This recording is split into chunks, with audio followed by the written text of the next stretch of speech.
Hey, welcome back. It's JWalter here. The housing market for 2022 is set to be a wild ride. Mortgage rates have been skyrocketing lately, and that could impact housing demand. However, I'm going to be sharing a brand new housing market update with you so you can be more informed about what is really going on right now. Okay, let's first talk about mortgage application numbers. And of course, as you guys know, mortgage applications for home purchases is a leading indicator about what our housing market should be like in the months to come. So if mortgage application numbers increase, home activity and home buyer demand could increase as well. In any case, let's go ahead and share all the latest stats with you guys.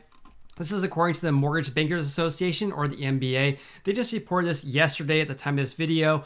The time of this video is the 13th. This report was on the 12th. So mortgage applications increased 1.4% from 1 week earlier. Keep in mind though, they track mortgage applications for refis plus home purchases. If you want to track about what's going on with our housing market, we have to look at applications for loans for home purchases. But in general, mortgage applications increased 1.4%, and this is for the week ending January 7th. This is also during a week when mortgage rates have been increasing greatly as well, and I'll share that more here in just a little bit. So in any case, the refinance index, I should break it down. So refis and purchases, they break it down in indexes and not by numbers. So the refinance index decreased 0.1% from the previous week, but was down 50% from the same week 1 year ago. Obviously, mortgage rates were much lower 1 year ago, and therefore we had a lot more refis 1 year ago compared to last week. The seasonally adjusted purchase index increased 2% from 1 week earlier. However, on an unadjusted basis, it was 17% lower than the same week 1 year ago. So Joel Kahn, who's the MBA's Vice President of Economic and Industry Forecasting, stated the following: mortgage rates increased significantly across all loan types last week as the Federal Reserve signaled a tighter policy ahead, and that pushed Treasury yields higher, and that of course caused mortgage rates to increase. So the 30-year fixed rate mortgage hit 3.52%, its highest level since March of 2020. I reported to you guys this a few days ago. So rates at these levels are quickly closing the door on refinance opportunities for many borrowers. So obviously, if rates increase, we're going to see a very few people do, or a much smaller amount of people doing refis because rates have been increasing. The housing market started 2022 on a strong note, though. So both conventional and government purchase applications showed increases.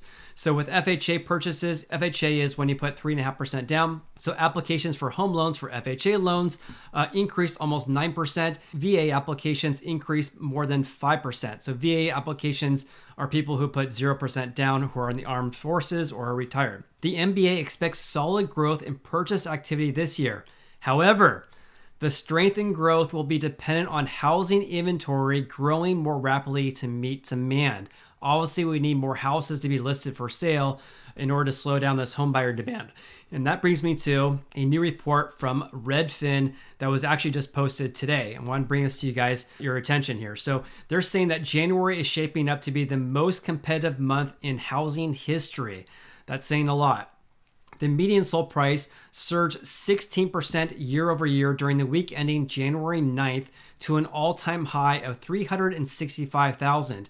If we look at the National Association of Realtors, they reported that home prices, or the median sold price for, would be for November, was $354,000. So they're saying that Redfin is stating that home prices right now are at $365,000 compared to $354,000 for the National Association of Realtors from a couple months ago.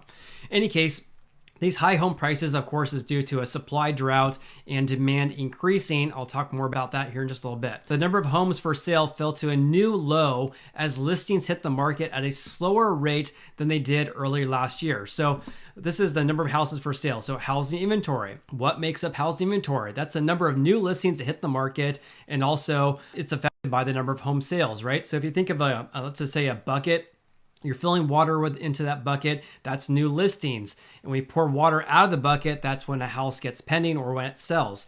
So what they're saying is that the number of new listings to hit the market, we're not having enough new listings to hit the market in order to increase housing inventory. That's basically what they're saying here. So mortgage rates also rose 3.45% during the 7 days ending January 13th. And speaking of rates here, this is according to, Freddie Mac. So rates right now 3.45%. And Sam Cater, who's Freddie Mac's chief economist, had a really good quote here. He said, this was the increase of mortgage rates was driven by the prospect of a faster than expected tightening of monetary policy in response to continued inflation exacerbated by uncertainty in labor and supply chains. The rise in rates so far this year has not affected purchase demand, but given the fast pace of home price growth, as we saw here in Redfin's report, which I'll go over here in just a little bit, it will likely dampen demand in near future. So a lot of people are reporting that there's going to be home affordability issues. So let's dive here a little bit more into what's really going on here. So Redfin's chief economist, Daryl Fairweather, said the stage is set for the most competitive January housing market in recorded history. Buyers are pouring into the market to claim a home before mortgage rates rise further as new listings are slowing to a trickle. I also have been forecasting this as well because I think a lot of people are going to be looking to buy a house before rates go up. I'm not saying that you should do that, but I think there's going to be a lot of FOMO going on right now where people want to get a very low rate before rates increase. However, of course, if rates increase or skyrocket, that should impact home prices, causing prices to decrease. But who's to say what's going to happen here? But let's go on, continue on and read here. However, she says, but I expect by the time mortgage rates increase to 3.6%, competition will settle down quickly to levels similar to late 2018. As you guys know, I reported this to you guys as well.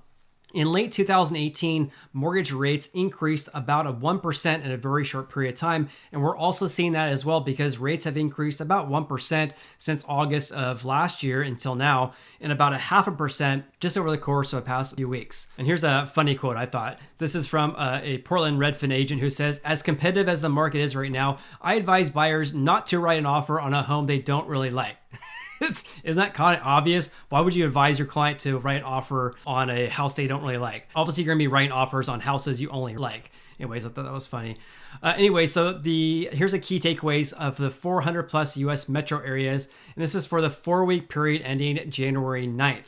So the median home price increased 14% to $358. However, for the 7-day period ending January 9th, the median price hit $365,000. That's up 16% to a new all-time high. Pending home sales were up 2.5% year over year. I'll have some stats to show you here in a little bit. New listings of homes for sale were down 11% from a year ago. Obviously, we need more houses to be listed for sale. Active listings, this is the total number of houses listed for sale or housing inventory. That fell 28% year over year, dropping to a new all-time low of 461,000 houses for sale in the US, at least according to the Redfin for 400 plus US metros. So the median sale price, of course, increased 14%. So let's look at home prices here. So this is the median sold price for a 4-week rolling average. Right now, 2022 is set to be way higher compared to the last 2 years. Last year, the median sold price was around, looks like 315,000. But look at 2020. It was about 275,000 compared to 358,000 now. 2 years later, increase of over $100,000 or almost $100,000, which is quite remarkable, which of course, in my opinion, is going to affect home affordability as we go into later this year. So the median asking price, this is the seller's asking price, is also much higher compared to the last 2 years as well. Pending sales up 2.5%. It has been decreasing, but that's what we would expect this time of year, as that happened in 2021 and in 2020. However, of course, we'll have to see if this continues to decrease. If this continues to decrease this way, then right? But if it's during a normal year, it should increase as we get out of the winter months here. New listings of houses. This is the number of houses that come on the market that people are listing their houses for sale, is still set at very low levels compared to 2021, for example. Active listings. This is the number of homes for sale or housing inventories, another way to say it. In 2020, look at that. We had 900,000 houses for sale. In 2021, it was about 675,000. Now we're at 461,000. That's a 28% decrease from 2021. For all those people saying that home prices are going to be decreasing, we really need to have inventory to increase because home buyer demand, at least from based on this data here, appears to be very strong. And that's due to because interest rates are still fairly historically low. And also we have a lack of houses for sale. We really need to have a big increase of the inventory in order to decrease home prices or decrease home buyer demand. However, if mortgage rates continue to increase, that's going to be a big problem as well. So more on that here in just a little bit though. In any case, 39% of pending sales went under contract within 2 weeks. So 39%, or 4 out of every 10 houses that hit the market, the seller accepted an offer within 2 weeks of hitting the market. And that's much higher than this time of year in 2021 and 2020. Gosh, look at 2020, it was about 25%. Now it's 39% are going pending within 2 weeks. Within 1 week as well, far higher levels than the last 2 years as well. 2020, we're at about 15%. Now it's about double the share, about 29%. So houses are also selling very quickly on average in the US. Every market is different, of course, but on average, the Redfin is reporting that houses on average are selling in about 27 days, which is less than the last 2 years as well. Look at that. 2020, the days on the market was over 50 days. Now we're at 27 days. So this is a time when a home seller lists their house for sale to when they accept an offer from a home buyer. In addition, 41% of the houses that sold above their asking price. That was much higher compared to 2020. Again, about double the share compared to 2020 compared to now. Much higher levels of houses selling over the asking price.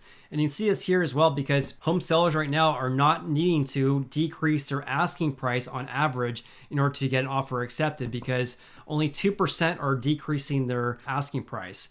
On top of all this, houses on average are selling over the seller's asking price by 0.3%. This is the sales price to list price ratio. So on average, houses right now are selling about 0.3% higher. Of course, this is a lagging indicator. This is really an indication about what happened 1 to 2 months ago when the house went into contract. In any case, very interesting to see how high the levels are right now compared to the past 2 years.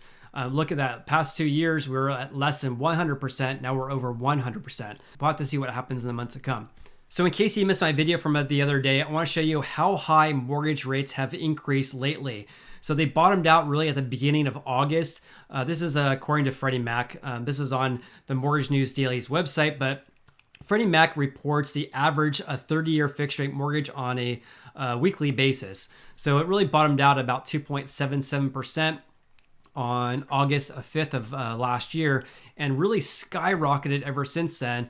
But really more importantly, ever since the end of December of last year, absolutely skyrocketed, right? So from December 23rd to now, they've increased about 0.5% in just about 2 weeks or 2 or 3 weeks, which is quite remarkable. We'll have to see if this continues because if this continues, to go up, mortgage rates increase, that's going to decrease people's purchasing power. And if that you couple that with home prices increasing, that's really going to impact home buyer demand because fewer and fewer people are going to be able to afford to buy a house. Also want to report this to you guys as well. This is a brand new survey that was just released. Well, not brand new. It was released last week. This is from Fannie Mae. So every month they report what's called their home purchase sentiment index. Every month they do this, but they have been reporting that affordability is becoming a bigger issue. So they're saying that affordability is expected to be a growing challenge for potential home buyers in 2022. This is based on a survey of 1,000 respondents. They poll approximately 1,000 people to get their sentiment about, hey, is now a good time to sell a house? Is now a good time to buy a house? So here's something I want to point out though, so I thought was very interesting though. In December, 76% of the respondents to this poll reported that it's a good time to sell a house. And compared to a survey low, all-time record low, of only 26% who said now is a good time to buy a house. So despite the fact that we're seeing in the data is suggesting that we have really high home buyer demand, at least from this survey, they're reporting that a lot of consumers are saying now is really a bad time to buy a house. That's been decreasing. And look at this, when you compare it to last year, December 2020, 50% said it was a good time to sell. Now it's 76%. And at the time 1 year ago, 52% believed it was a good time to buy. And now it's 26%. So pretty remarkable there. What are your takeaways regarding all of this? My big takeaway, honestly, is that home buyer demand seems to be increasing despite the fact that home prices are increasing. However, though, we'll have to see if mortgage rates continue to increase. More recently, over the past few days, mortgage rates have been more or less flat, and that's because the 10-year US Treasury yield has been flat. So we'll have to see if that increases. And in my opinion, if mortgage rates increase greatly, that's going to greatly impact our housing market. So that's my takeaway and my update for you guys. What are your thoughts about the housing market now? And what are your 2022 predictions? And if you got any value out of this video, then please hit the like button. I greatly appreciate that. And I'll see you on the next video.